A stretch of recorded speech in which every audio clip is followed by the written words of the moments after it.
두 주 전에 골로새서 설교를 시작하면서 골로새 교회가 직면하고 있던 종교적 상황에 대해서 설명을 했는데 기억나시기를 기대합니다.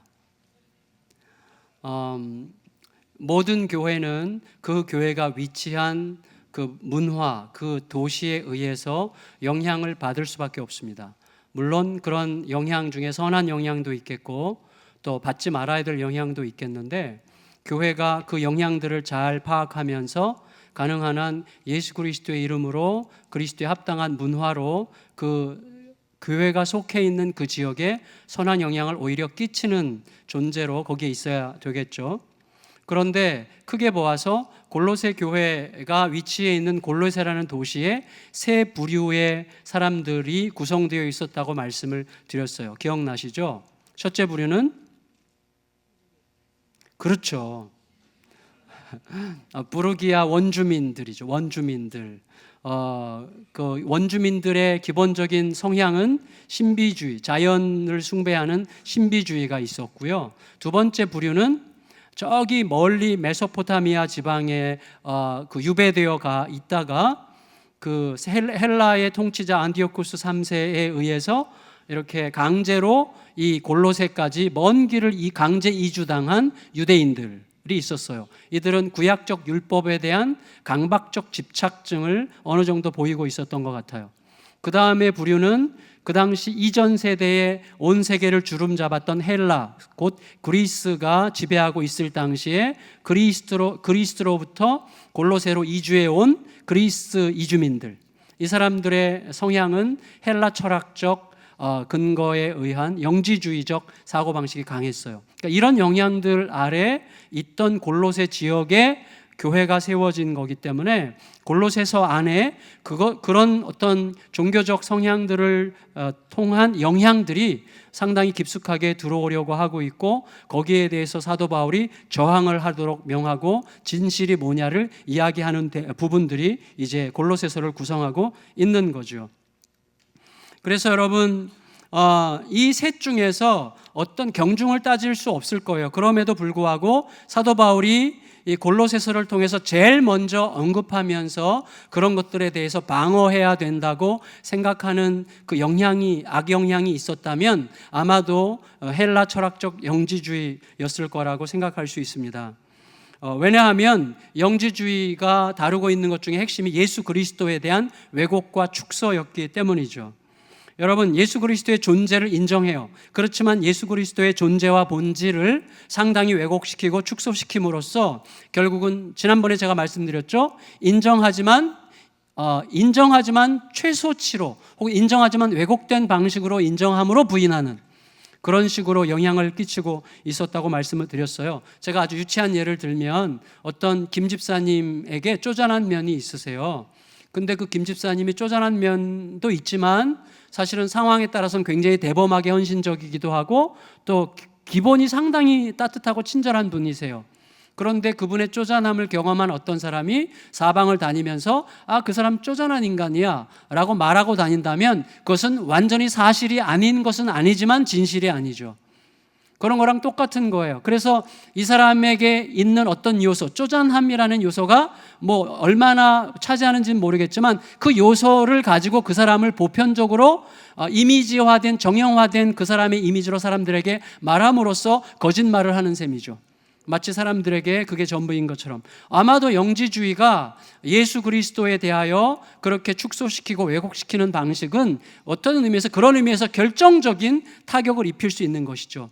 여러분, 우리가 누군가에 대한 의견은 그게 맞느냐 틀리느냐 이렇게 논쟁거리가 될 수 있는 것이지만 예수 그리스도에 관한 것은 맞느냐 틀리느냐라고 하는 논쟁거리가 아니에요. 그거는 맞느냐 틀리느냐의 문제가 아니라 사느냐 죽느냐의 문제예요. 그리스도에 관한 이야기는. 그리고 그것도 영원히 사느냐 영원히 죽느냐의 문제에 해당하는 것입니다. 더 나아가서 우리들이 지금 여기서 살고 있다고 할 때 그리스도에 대한 온전한 지식, 그리스도에 대한 바른 이해라고 하는 것은요, 결국 내가 살아가는 이유와 목적과 내가 추구하는 가치와 내가 살아가는 모든 방식과 너무나 긴밀하게 연관되어 있을 뿐만 아니라 내가 추구하는 삶의 목적과 이유와 내가 추구하는 모든 삶의 방식들이 결국 내 인생이 되는 거기 때문에 그건 전부예요.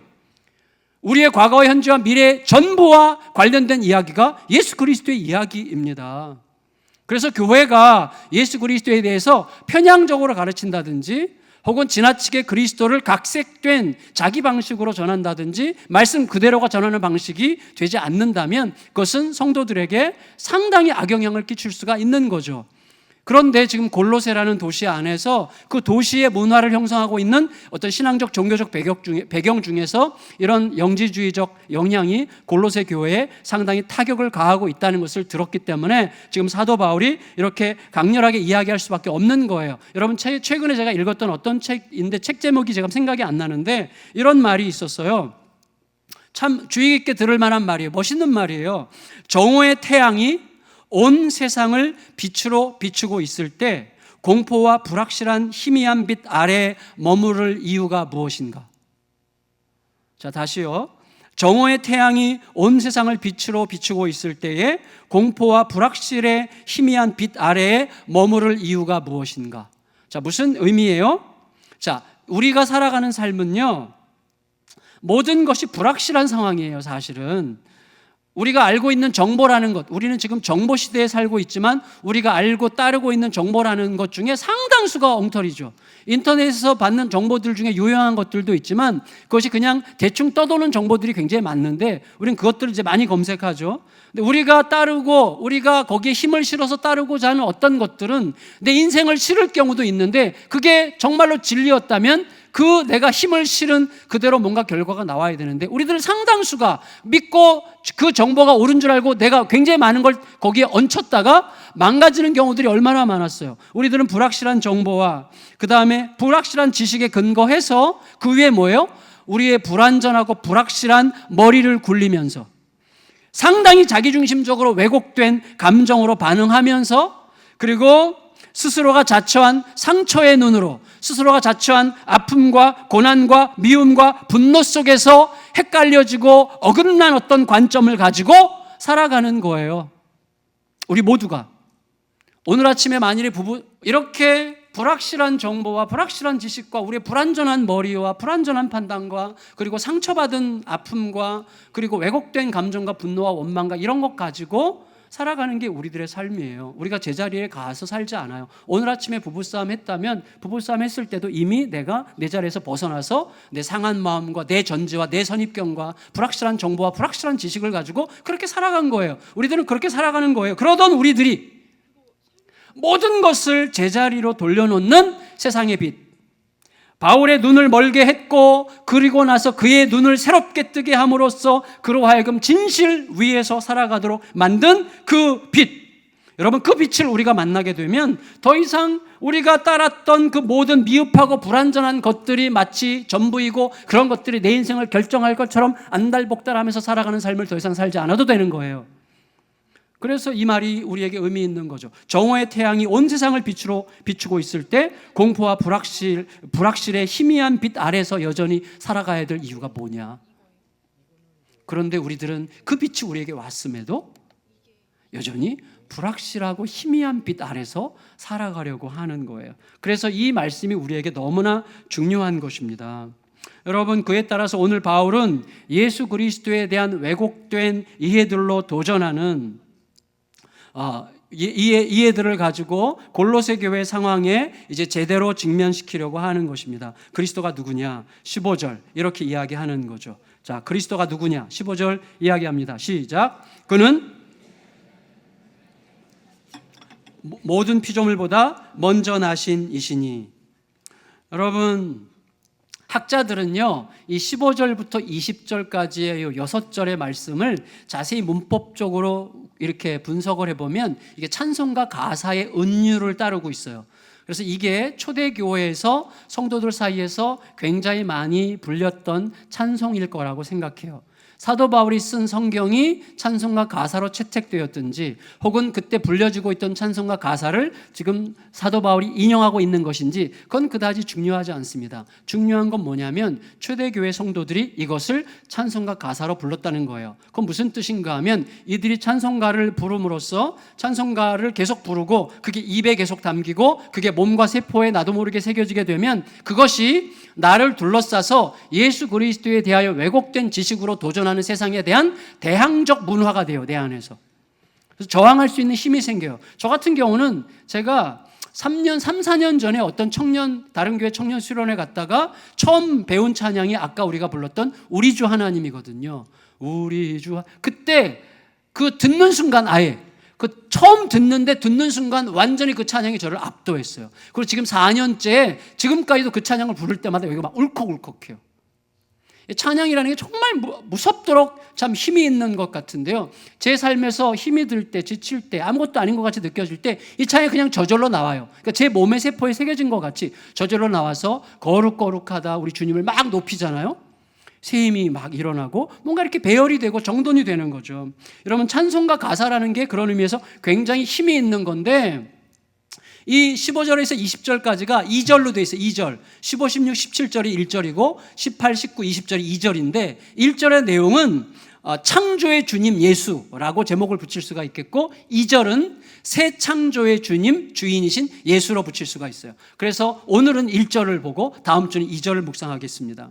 여러분 이 찬양의 시에 따르면 아까 우리가 15절 읽었죠. 예수님은 무엇보다 누구세요? 보이지 않으시는 하나님의 형상이에요. 자, 이것이 지금 골로새 교회의 영지주의자들의 영향으로 예수 그리스도에 대한 왜곡과 축소가 들어오려고 하는 그런 분위기 속에서 이 선언은 굉장히 중요한 선언이죠. 뭐냐면 예수님은 보이지 않으시는 하나님의 형상이다. 그 말은 뭐예요? 다시 말하면 예수 그리스도는 하나님을 볼 수 없는 세상에서 하나님을 볼 수 있게 해주는 가장 완전한 분이시라고 이야기하는 것이고 처음부터 하나님과 함께 계신 분으로서 세상에 하나님의 하나님 되심을 보여주는 하나님의 본체라고 이야기하고 있는 것입니다. 여러분 따라서 바울이 지난번에 뭐라고 그랬어요? 영지주의자들이 예수를 인정하지만 예수를 뭐라고 생각했다고요? 세상에 하나님의 영광을 비추어주는 하나님의 영광의 방사체들이 존재하는데 천국의 천사, 하늘의 천사들이라든지 보이지 않는 영들이라든지 별들의 신들이라든지 이런 여러 보이지 않는 천상의 존재들이 있는데 예수도 그들 중에 하나일 거라고 생각하는 그들의 관점에 비추어 볼 때 이거는 완전한 혁명이죠.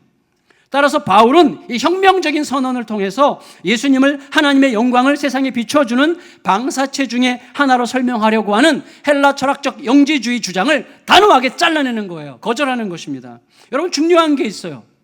이거 우리 모두에게 굉장히 중요한데 뭐냐면 그들이 이런 매우 그럴듯한 논리를 펼친 이유는 출발점에 문제가 있어요.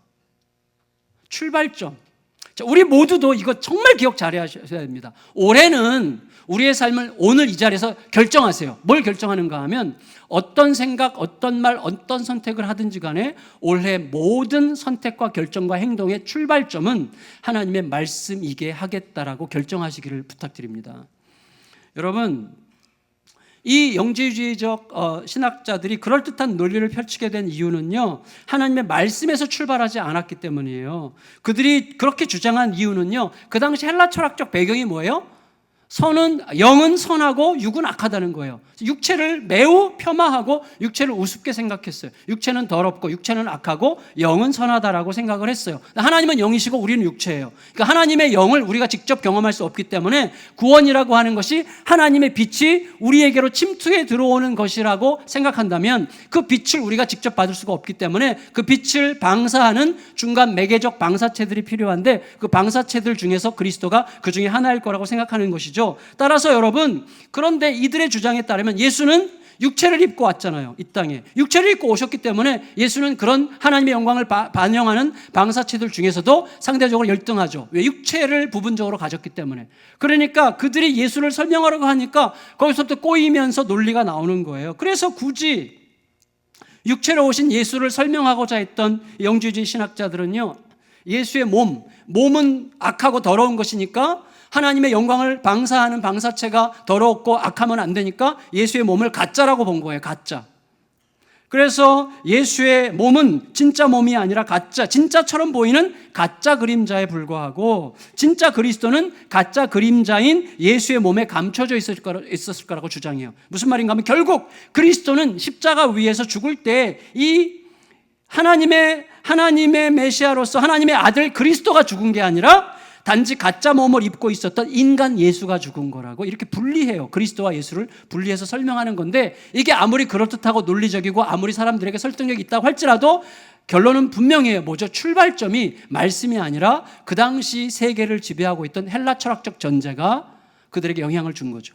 그러니까 말씀으로부터 출발하지 않은 것에서 모든 게 꼬이는 것입니다. 아무리 그럴듯해도, 여러분, 우리들의 삶이 아무리 그럴듯해도, 우리들의 삶이 아무리 영향력이 있는 것 같아 보여도, 우리들의 삶이 아무리 사람들에게 굉장한 능력이 있는 것처럼 보인다고 할지라도 이렇게 말씀으로부터 시작하지 않은 거면요, 결국은 꼬이게 되어 있어요. 결국은 그 중심이 나로부터 시작되게 되어 있습니다. 여러분, 골로새 교회를 위협하던 이 영주주의는 이렇게 당대를 휘감았던 철학적 전제에서 출발했어요. 그리고 골로새 교회에 또 다른 영향을 주는 율법주의는 자기의 힘으로, 자기의 능력으로, 자기의 어떤 공로로 무언가를 확보하려고 하는 강박적인 욕망이라고 하는 전제에서 출발했어요. 신비주의, 이 토착적 신비주의는 자기의 한계를 넘어선 어떤 초월적 세계와 접촉함으로써 모든 것을 설명하고 싶어하는 영적 경험이라고 하는 전제에서 출발했어요. 다시 말하면 이 모든 것들은 말씀을 인용하고 말씀을 사용하기는 했어도 말씀에서 출발하지 않았어요. 거기서부터 모든 왜곡이 시작되는 것입니다. 여러분, 이게 오늘 우리가 마음에 담아야 될 매우 중대한 면이에요. 여러분, 우리가 어디에서 시작하느냐가 너무나 중요합니다. 내 감정이 시작해요. 많은 경우에 내 감정이 시작하죠. 저 같은 경우도 뭐 요새는 거의 그런 일 없지만 옛날에 제 아내랑 사이가 별로 안 좋을 때 반찬 놓을 때 이렇게 반찬 이렇게 놓을 때가 있잖아요. 그때 여러분, 그때 말씀으로부터 시작한다는 거 정말 쉽지 않잖아요. 죄송해요. 제 아내에게 사과해야지. 여러분, 우리들이 뭔가를 판단할 때 정말 빨리 돌아가요. 이해관계. 제가 옛날에 고백했잖아요. 제가 제 자신과 사투를 벌였던 것 중에 하나가 잔머리. 이 잔머리가 너무 빨리 돌아가가지고요, 이것과 진짜 사투를 벌이는 시간을 가졌어요. 어디서부터 시작하느냐? 말씀이 첫 출발이 되게 하는 의도적 어떤 하나님 앞에 나를 내어 맡기는 시간이 너무나 중요한데요, 내 감정이, 내 욕망이, 내 경험이, 내 이해관계가, 더 나아가서 나를 둘러싸고 있는 세상의 관점이, 그들의 이해관계가, 그들의 냉정한 눈빛이, 그들의 유혹이 나의 출발점입니까? 아니면 하나님의 마음이, 하나님의 뜻이, 그의 말씀이 나의 출발점입니까? 이거를 계속해서 물어야 되는 거예요. 그게 우리들의 인생을, 역사를 결정하게 되기 때문입니다. 여러분, 바울은 예수 그리스도는요, 그런 전제에 갇히는 분이 아니라고 말하고 있어요. 우리들의 전제에 갇히는 분이 아니라고 말하고 있어요. 바울에게 빛으로 임하신 예수 그리스도는 단순히 하나님의 영광의 방사체들 중에 하나가 아니라 하나님 자신이셨어요. 그걸 얘기하고 있는 거예요. 15절 다시 읽겠습니다. 15절 시작. 그는 보이지 아니하는 하나님의 형상이시오 모든 피조물보다 먼저 나신 자니. 모든 피조물보다 먼저 나셨다는 말은 피조물 중에서 1순위라는 뜻이 아니라 권위에 있어서 1순위라는 뜻이에요. 무슨 말인가 하면 모든 피조물들 앞에 최고의 권위를 가지신 분으로서 모든 피조물이 그리스도의 주권 아래에 있다는 의미에서 먼저 나셨다는 표현이라는 사실을 여러분 잊지 마시기 바랍니다. 그래서 여러분, 그렇게 선언하는 근거가 뭐냐면 예수 그리스도가 만물의 창조주이시기 때문이라고 이야기하는 거예요. 그리스도가 만물의 창조주세요. 그거를 16절이 이야기하고 있는 거예요. 16절 읽겠습니다. 16절 시작. 만물이 그에게서 창조되되 하늘과 땅에서 보이는 것들과 보이지 않는 것들과 혹은 왕권들이나 주권들이나 통치자들이나 권세들이나 만물이 다 그로 말미암고 그를 위하여 창조되었고. 여러분, 다시 말하면 예수 그리스도는요, 보이지 않는 하나님의 영광을 위한 보이지 않는 방사체들 중에 하나가 아니라 그 방사체들을 창조하신 창조주세요. 창조주. 그러니까 이거는 그 당시의 철학에 대해서 아주 혁명적 선언이죠. 하늘과 땅에서 보이는 것들과 보이지 않는 것들 모두를 창조하신 분이세요. 더 나아가서 그것들의 불완전하고 미흡하다, 그것들의 불완전함과 미흡함을 다 뛰어넘고 동시에 그런 어떤 영지주의적 신학자들이 이야기하는 육은 악하다라고 생각하는 모든 물리적 세상에 속한 것들을 사실은 영광스러운 그분의 손길이 낳은 그분의 창조물, 피조물이라고 하는 것을 고백하고 있어요. 여러분, 주님, 우리가 잘 생각해야 될 게 있어요. 영은 거룩하고 영은 선하고 육은 악하다. 이거는 완전히 틀린 거예요. 하나님은 당신의 영광스러운 손끝에서 당신의 영광스러운 말씀으로 이 세계를 창조하셨어요. 우리의 몸도 그분이 지으셨죠. 그러고 나서 보시기에 심히 좋았어요. 예, 우리의 자연 세계, 우리의 몸, 눈에 보이는 가시적인 모든 세계에는 하나님의 은혜가 담겨 있습니다. 그렇죠. 그것이 어떤 방향을 취하느냐가 중요하지 그 자체로는 우리가 하나님의 은혜의 손길로 기억해야 될 필요가 있어요. 자연 만물과 우리의 몸 등 모든 물리적 세상은 악한 게 아니에요. 거기에는 하나님의 기쁨이 담겨 있어요. 더 나아가서 이 모든 피조물들이 사실은 예수 그리스도를 위해서 창조된 거라고 이야기하고 있습니다. 16절을 다시 읽겠습니다. 16절 시작. 만물이 그에게서 창조되되 하늘과 땅에서 보이는 것들과 보이지 않는 것들과 혹은 왕권들이나 주권들이나 통치자들이나 권세들이나 만물이 다 그로 말미암고 그를 위하여 창조되었고. 아멘. 여러분, 자, 이때 제가 여러분에게 한번 중간에 도전할게요. 뭐냐면 지금 얘기하는, 제가 핏대를 세우면서 이야기하는 이 예수 그리스도에 대한 이야기가 여기서 설교자로서 해보는 말이고 교회 안에서 해보는 말이 아니라, 자, 지금 이 이야기는 여기에 있는 우리와 여기에 있지 않은 세상 밖에 있는 모든 사람들과 이 온 우주 만물에 해당되는 이야기라는 사실이 내 안에서 진실로 받아들여진다면이라는 질문을 가지고 이 말씀을 들으시기 바랍니다. 그게 진짜라면, 그리고 그게 진짜라는 사실을 내가 받아들인다면 어떻게 되는 건가? 라는 질문을 가지고 들으셔야 돼요. 여러분, 만물의 창조주가, 모든 만물이 그를 위하여 존재하는 그 통치자가 친히 악한 물리적 세계를 뚫고 들어오시되 자신이 그 모든 물리적 요소들을 그대로 안고 끌어안고 우리의 연약한 몸을 안고 이 땅에 오시지 않았어요? 여러분, 오늘 큐티 본문 요한복음으로 이제 시작되는데 너무 기대가 되죠. 요한복음을 너무 좋아하는데 요한복음 1장 2절 3절 14절에 보면 이렇게 되어 있어요. 그가 태초에 하나님과 함께 계셨고 만물이 그로 말미암아 지은 바 되었으니 말씀이 육신이 되어 우리 가운데 거하심에 우리가 그의 영광을 보니. 무슨 뜻이에요? 여러분, 하나님의 영광이 예수 그리스도 안에서 어떤 제한적인 방사체로 우리에게 빛을 비춘 게 아니라 영광의 하나님 자신이 육체를 입고 영원과 시간 사이에 완전한 거룩한 빛과 완전한 빛, 죄의 어두움 사이에 이 두터운 이 장벽을 뚫고 찢고 우리 가운데 친히 몸을 입고 오셨다는 이야기를 하고 있는 거예요. 그런데 그 예수는 요한과 제자들이 직접 만져보았던 그 몸이에요.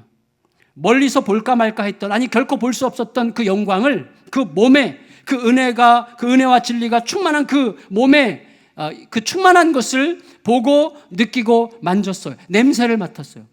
여러분, 요한은 그 냄새를 맡았어요. 예수 그리스도 안에서 그 영광의 냄새를 맡았어요. 그 영광과 허깅하고 함께 밥을 먹고 함께 여행하고 함께 고난을 겪었어요. 예수님은 저쪽에 멀리 계신 어떤 영적 존재가 아니라 우리 가운데 육의 몸을 입고 직접 오심으로 우리의 몸과 우리의 삶 전체를 너무나 고귀하게 받으셨어요. 여러분, 더 나아가서 예수 그리스도는 만물이 제자리를 찾아 질서 정연하도록 품으시는 통치자라고 고백하고 있습니다. 17절 읽겠습니다. 17절 시작. 또한 그가 만물보다 먼저 계시고 만물이 그 안에 함께 섰느니라. 성도 여러분, 예수님은 만물 안에 섰느니라, 그 말은 모든 만물이 제자리를 찾아 질서 정연하도록 품으시는 통치자란 뜻이에요. 그건 뭐예요? 한마디로 예수 그리스도가 세상의 소망이시라고 이야기하고 있는 거예요. 여러분, 온 세상 만물이 예수 그리스도 안에서 제자리를 찾는 것입니다. 아니, 그리스도 안에서만 제자리를 찾는다고 이야기하는 거예요. 여러분, 생각해 보세요. 이 세상의 모든 문제들, 지금 이 땅이 피눈물을 흘리고 있는 모든 문제들, 우리들의 가정에 어두운 기운이 감돌고 교회 공동체가 몸살을 앓고 있는 이 모든 현실들, 그것 때문에 너무나 힘들고 괴롭고 앞이 안 보이는 것 같고 너무 힘든 모든 문제들에 저 밑바닥에 뭐가 있어요? 전부 다 누군가가 자기 자리를 잃어버렸기 때문이에요. 여러분, 모든 피조물들은 그가 거기에 존재하는 생명 본래의 존재 의미를 위해서 예수 그리스도께 절대적으로 의존해 있다고 지금 선언하는 것입니다. 세상 모든 것이 예수 그리스도에 절대적으로 의존해서만 제자리를 찾아갈 수 있다고 얘기하는 거예요. 저는 그거를 제 삶으로 정말 뼈저리게 알게 되는 거예요. 뼈저리게. 어떤 일이 딱 생길 때 제일 먼저 내 경험이, 제일 먼저 내 지식이, 제일 먼저 나의 상처받은 마음이, 나의 트라우마가, 나의 자존심이, 나의 존재감이 제일 먼저 튀어나가요. 그래서 다 망가뜨려요. 그래서 그거를 다시 그리스도 앞에서 어떤 문제가 딱 나에게 올 때 가만히 기다려요. 그리고 제일 먼저 말씀이 튀어나가게 하는 거죠. 말씀이 내 앞에 있고 나는 말씀 뒤에 있어서 말씀을 통해서 그 일을 보면요, 내가 어디에 있어야 되는지를 알게 되죠. 그러면 그때부터 흥크러질 수 있었던 모든 것들이 다 제자리를 찾아서 평화와 자유와 안식과 진정한 의미의 성장이 시작되는 것입니다. 여러분, 그게 우리의 삶이에요. 그저 막연하게 예수 그리스도에 대한 교리적 선포를 지금 하고 있는 게 아니라 우리들의 말과 행동과 눈빛과 모든 선택과 결정과 그걸 통해서 이루어지는 우리들의 모든 삶이 바로 예수 그리스도 안에서 결정되는 것입니다. 여러분, 만일에 그게 사실이라면 우리들은 그 사실을 제대로 살아내지 못하는 우리 자신에 대해서 얼마나 달라져야 되겠습니까? 그게 사실이라면 여러분, 그리스도에 대한 우리들의 지식에 대해서는 얼마나 또다시 생각해야 되겠습니까? 그게 사실이라면 우리의 모든 삶은 얼마나 다른 방식으로 표현되어야 되겠습니까? 이 진리가 온 세상을 포괄하는 진리라면 내가 때로는 두려워하기도 하고, 내가 때로는 자존심 상해하기도 하고, 내가 때로는 경계심을 느끼기도 하고, 내가 때로는 자신 없게 느끼게 하는 모든 세상에 대한, 세상을 향하는 우리들의 마음과 자세는 또한 얼마나 달라질 수가 있는 것입니까? 그게 사실이라면. 여러분 생각해 보세요. 초대교회 성도들이 왜 온몸을 불살라서 세상에 도전했습니까? 초대교회 성도들이 왜 자기들의 모든 인생을 바쳐서 세상에 도전했고, 결국은 그 도전한 것을 통해서, 목숨을 건 그들의 삶을 통해서 어떻게 세상을 완전히 바꿨어요? 가장 초라한 공동체가 가장 극단적으로 훌륭하고 완벽한 로마 체제를 뒤집어서 새로운 세계를 창조했는데 어떻게 그게 가능합니까? 하나밖에 없어요. 그들이 믿고 따르고 있던 그리스도에 대한 그 모든 선언들이 진짜였기 때문이에요. 그거 외에는 다른 답이 없어요. 이 모든 것들이 그들의 인생에서, 그들의 현재와 미래의 모든 삶에서 진짜였기 때문이에요. 여러분, 그거는 지금도 마찬가지 아닙니까? 지금 우리들에게도 진짜 아닙니까? 예수는 진짜예요. 여러분, 예수가 진짜가 되게 사세요. 예수가 진짜가 되게 말하고, 예수가 진짜가 되게 선택하고, 예수가 진짜가 되도록 그렇게 행해 보세요. 하나님이 거기에서 그분이 아무것도 없었던 데서 빛이 있으라 하셨던 말씀이 빛을 내신 그러한 새로운 창조들이 시작되는 거예요. 제가 어제 어떤 직장 예배를 갔어요. 송년 예배. 제가 그때 굉장히 많은 생각을 하게 됐어요. 그 사장님, 우리 교회 집사님이신데 사장님이 어느 순간 10몇 년 전에 마음속에 기도하면서 뭘 시작해야 되겠다는 작은 마음의 아이디어, 빛이 떠올랐어요. 거기에 자신의 인생을 걸었어요. 굉장히 어려움을 많이 겪었겠지만, 그러니까 거기 인생을 걸다 보니까 한 사람 두 사람 사람들이 모여가지고 예수 그리스도를 추구하는 가치로 사람들이 모여가지고 어제 가족들까지 초대했는데 200 몇십 명이 모였더라고요. 꽉 찼어요, 그 홀이. 그런데 내년에 팀장 되는 사람들 7명이 나와가지고 한 명씩 그냥 자기 이야기를 하는 건데 전부 다 간증인데 간증이 정말 위대하더라고요. 진짜 깜짝 놀랐어요. 예수 그리스도가 어떻게 자신의 삶에서 실제가 되어가는지, 완전히 초신자에서 들어와서 거듭나게 된 사람들이 정말 많은데 삶을 고백하는데 정말 제가 은혜를 어마어마하게 많이 받았어요. 그게 삶이에요, 여러분. 삶은 그렇게 진행되는 거예요. 진짜 여러분, 뭔가 돈 줄 만한 어떤 직접적인 요소들이 우리의 삶을 바꾸는 게 아니라 내 내면 깊숙한 곳에서 예수가 진짜가 되는 게 핵심이에요. 여러분, 오늘날 너무나 갈수록 교묘한 방식으로 희망을 잃어가고 있는 세계입니다. 그런 세계에서는 더더욱 예수 그리스도가 우리에게 답임이 사실이고 또 사실이어야만 해요. 예수님만이 세상의 진정한 소망입니다. 물론 여러분, 여전히 우리가 살고 있는 세상은 콧방귀도 안 껴요. 그런데 생각하세요. 초대교회는 더했어요. 초대교회 때 그리스도의 이름은 지금보다 훨씬 더했어요. 그리스도의 죽었다가 살아났다는 소식은 완전히 엉터리고 말도 안 되는 소리고, 사람들이 콧방귀가 아니라 멸시하고 짓밟고 싶어 했던 거예요. 그런데 그게 왜 어떻게 세상을 바꿉니까? 어떻게 그게 진리였기 때문이에요. 진짜였기 때문이에요. 그러면 여러분, 지금도 마찬가지죠. 세상은 여전히 콧방귀도 안 뀌지만 우리가 사는 세상은 지금 어떤 세상입니까? 생명을 위한 지식보다는 돈이 되는 정보에 훨씬 더 목마르게 갈망하고 있는 세상이죠. 예수보다 정보가 더 중요해요. 어쩌면 우리들도 그럴지 모르겠어요. 왜죠? 정보가 돈이기 때문이죠. 그래서 진리에 대한 갈망은 사라지고요. 누구나 값싼 정보를 들추느라고 정신이 없어요. 정보에 아주 빠져 있어요. 정보 두 가지죠. 돈 아니면 내 자존심이에요. 어디 대화에서 빠지지 않으려고 계속 검색하고 뭐 나도 한마디 거두려고 막 계속 이렇게 이제 사는 거죠. 여러분, 그렇게 하는 동안에 정보를 들춰보고 있는 나 자신도 어디선가 정보화되고 있어요. 나도. 그 정보는 나도 모르게 나에 대한 정보가 어디선가 돈으로 거래되고 있겠죠. 저는요, 수백만 명의 리스트 중에 하나로 분류되고 내 의지와 상관없이 내가 쓸만한 가치가 있는지 없는지로 지금 분류되고 있어요. 이런 현상은 우리들 속에 이런 의식을 만들어요. 정보에 대한 갈망과 두려움을 불러일으켜가지고 우리로 하여금 더 정열적으로 정보 수집에 열을 올리게 하고 여기저기에 귀를 기울이게 하고 촉각을 곤두세우게 하고 바쁘게 하고 바쁘지 않은 불안해서 못 견디게 하는 그런 삶의 쳇바퀴로 우리를 몰아넣습니다. 틈만 나면 정보에 목을 메고 자신도 모르게 정보화되어가는 정보 인간으로 추락하게 되는 것이죠. 그러는 동안에 우리들은 계속해서 진정한 인생과 역사의 진실로부터 자꾸 멀어지는 거예요. 저는 여러분에게 과감하게 정말 건방져도 괜찮을 만큼 과감하게 여러분에게 도전하고 싶은데요.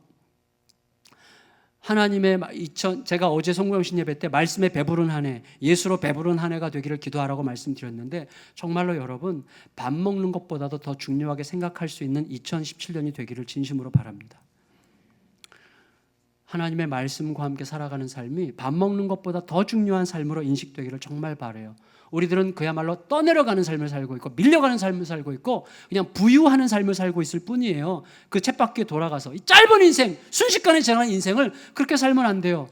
세상을 창조하신 하나님의 질서를 따라서 살아가는 게 무엇보다 중요해요. 무엇보다도. 그때 비로소 생명수가 무엇인지를 우리가 알게 되는데 말씀을 마칠게요. 여러분, 골로새 교회가 여러 모양의 도전을 받고 있었던 것과 마찬가지로 오늘 21세기의 교회들도 도전을 받고 있습니다. 도전을 받고 있어요. 오늘날 교회가 받는 도전은 뭐죠? 예수로 인한 도전은 아니에요. 오늘날 세상이 예수 때문에 교회를 도전하지는 않습니다. 차라리 예수 때문에 교회를 도전한다면 우리가 예수 그리스도께 훨씬 더 엎드릴 수 있을 것 같고 예수를 더 알아볼 수 있을 것 같기 때문에 차라리 오늘 교회에 대한 세상의 도전이 예수에 대한 도전이면 좋겠어요. 그럼 오늘 교회에 대한 세상의 도전은 뭐예요? 한마디로 돈이에요.